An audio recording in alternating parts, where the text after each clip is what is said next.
people from all over the country have been doing it. I've had people from Seattle. I had a modeling troupe do a modeling shoot from Miami. People from New York, Delaware. I mean, so it's something cool to do. I mean, all you got to do is reach out to me at www.blackcotton.us to contact us. Just shoot me a message. I always respond back. And how have people found out about Black Cotton? How are you doing your own marketing? Because like I said, you talked about the internet, and I know that's an important part of your marketing. But how did these people, like say from Miami, with the modeling troupe, and some of these other folks, find out about you? What are some of the ways that you are encouraging people to find out about you?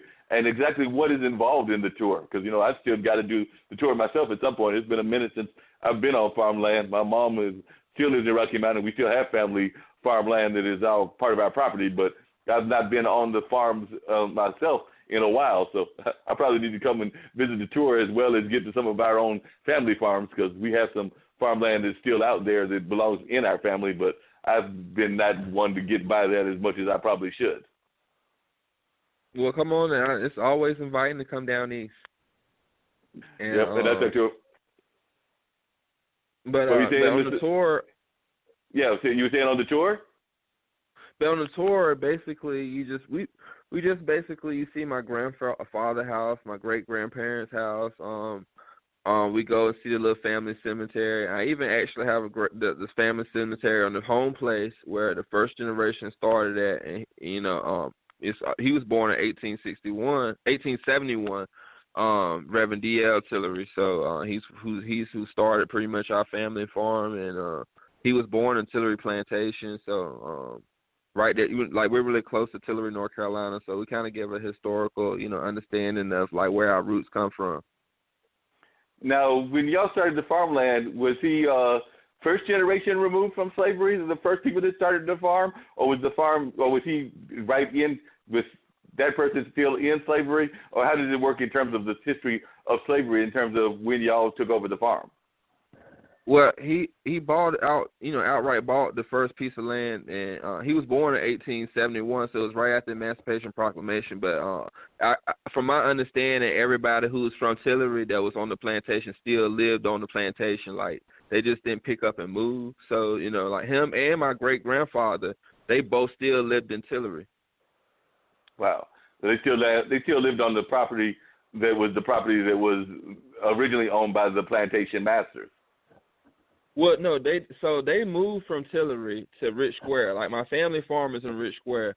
So they, D.L. Tillery, he bought the very first part of the farm in Rich Square. I don't know what brought him there, but that's where the first part of the farm started. And then my grandfather bought a part. My great grandfather bought a part. Then my grandfather bought a part. My father bought a part. So it's just, it's been added on every generation. Wow. And we know that the whole history of family farming is very important, but also the history, like you just mentioned, of having those family plots. Because I know even in Holliston, North Carolina, we have a family plot where some of my family members are buried at. Not all of them. They're buried in some other locations as well, but we definitely have a family plot that's in Holliston, North Carolina, and you just mentioned one there. So a lot of times I think that we as a people sometimes forget the rich history that our own ancestors have, that we need to keep their stories alive. So I think that's part of what you're doing with Black Cotton, is that you're not just keeping your own story alive, but you're keeping the story alive of your ancestors. Absolutely, man. Like, a big inspiration behind me doing this cotton thing is when I grew up, I knew so many black cotton farmers, and then I realized, not too many years ago that we're pretty much disappearing. So, like, I'm afraid that, my ancestors, I can't show the respect I want to by not, letting us just disappear. And I'm not trying to knock everybody, 'cause I know how hard the business is, but, I want to keep fighting to the end at least. And this is my way of fighting back. Well, we definitely appreciate your fighting back that way and everything. I want you to stay on the line because we got a couple of other people that will be joining the conversation, because as always on this show, we're covering a variety of different things. So we're going to go from the whole story of black farming to a little bit with theater, because I think I've got Mr. Charles Fanuff on the line, and I might even have a comedian on the line as well. But don't dang off the line because we'll be here all the way till 9, and some of the conversation may even loop back, or you may even want to jump into conversation because we're going to talk about a lot of different things. But definitely, I appreciate you being on the first part and everything. And will you give that website one more time for those people that might be interested in the tour and also learning more about black farming?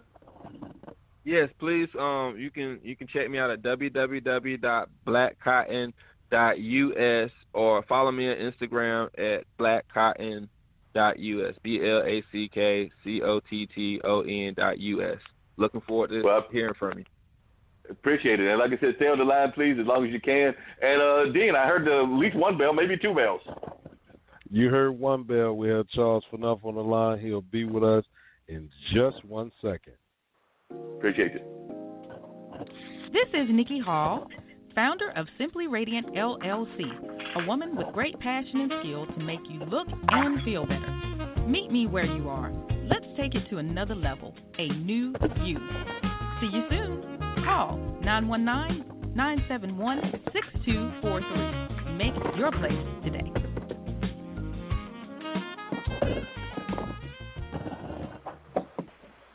All right, welcome back to Straight Talk with Dean and Mark. Mr. Fanuff, you are on the line with us. Good evening, sir. Good evening.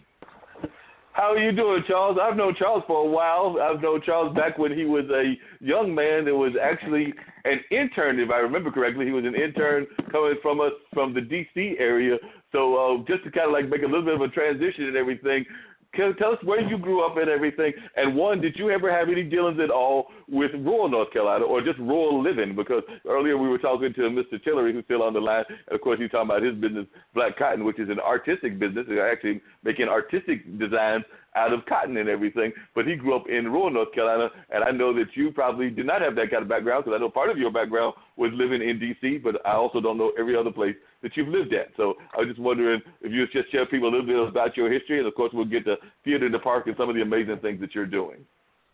Oh, thanks, Mark. Well, yeah, and first of all, hey, I'm also sorry about Marquette this weekend, man. Been thinking about you, and but you know, so goes the tournament, and it was a great season for y'all, all the same. Yes, it was a good season, and we did get slaughtered. John Morant is something, man. Just watching him play it's a joy, you know. But yeah, thanks for asking about my background. We, you know, of course, we met at the Durham Arts Council in, I guess, around 2003, 2004.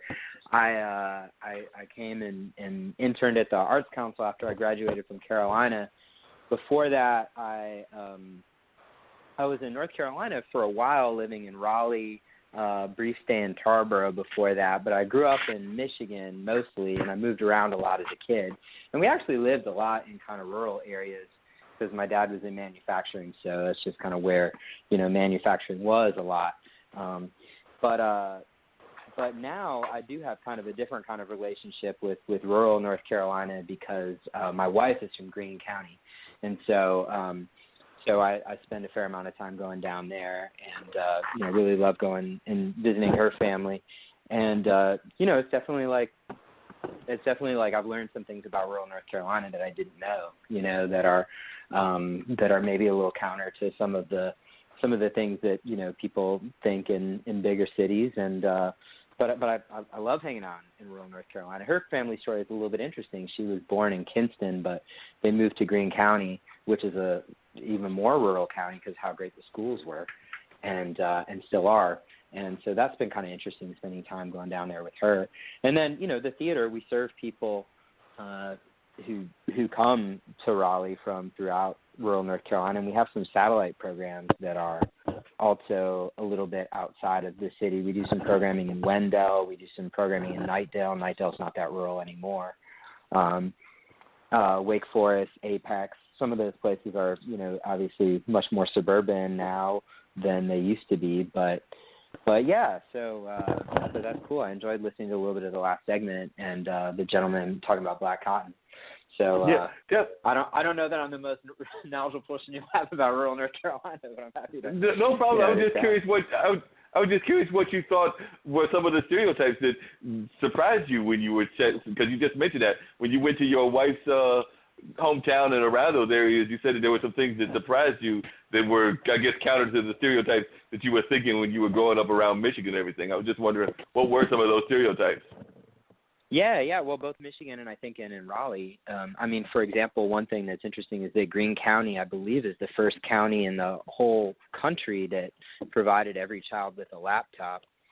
And, you know, they were able to get some, I'm not exactly sure the details of the grants that supported that, but, you know, it's not, you know, you don't think of like rural counties as being really, you know, ahead of the curve on technology and things like that, but they really were. And, you know, and then I think there's like other things that I wasn't surprised by, like, you know, how good a lot of the food is and, you know, the fact that, you know, their family like knew a ton of people in agriculture. And so, yeah, I guess there's some things that were surprising. Also, her mom operates a retail store in downtown Snow Hill, which is cool. It's interesting to, you know, see that there's kind of a, you know, there's a lot of like businesses and like small towns in rural North Carolina that I think, you know, I mean, I guess a lot of us now in Raleigh are like very aware of what's happening in Kinston because Kinston's got a little bit of a scene going on, but there's a lot more places that are doing interesting things and have a lot of revitalization happening.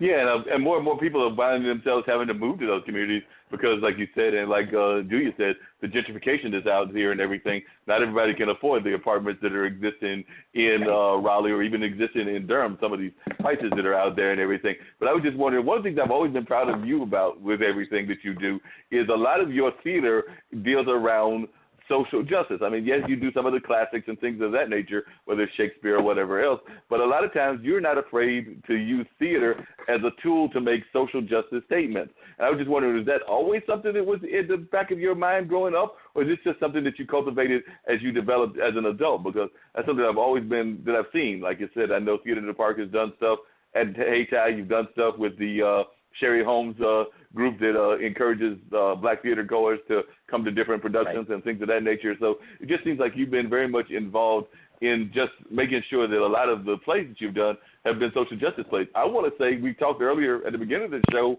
about the movie that's now out about Ann Atwater. And I want to say, if I'm not mistaken, wasn't one of the early productions done at your theater, or was it connected with y'all some kind of way? I can't remember, but it seems to me that I have a vague memory of that.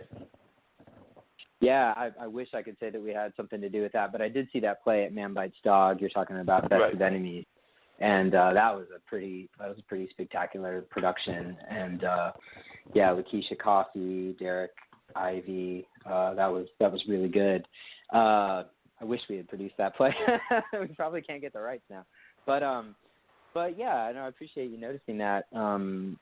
I think that, you know, it's my interest in theater, wherever it's being produced, that it speaks to what a community is interested in talking about. And so, you know, I think there's a lot of things that we want to talk about and we need to talk about in North Carolina right now. And so we, you know, tried to pick some plays that kind of deal with that. I can't remember, Mark, if you came and saw Blood Don't Sign My Name that we did last May. I think probably most of your listeners know that story. And what was cool for me about that was not just that we did it, and Mike Wiley was really, you know, gracious to give us the rights to do the world premiere of his ensemble version of the play, because he'd been doing a one-man version for a while, but also that we had people like Eddie McCoy come and talk in person.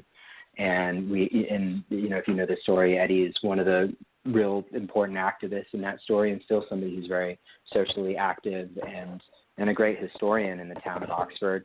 And, you know, we had people like Tim Tyson there. And I mean, that's just pretty special, because that's North Carolina history. And it's, you know, people don't, you know, a lot of people know the story about Dickie Morrow and what happened to him.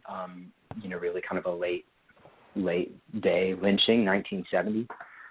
But I think a lot of people are surprised to learn that part of North Carolina history, and it needs to be the type of thing we talk about more so that we understand kind of the journey that we've gone on together.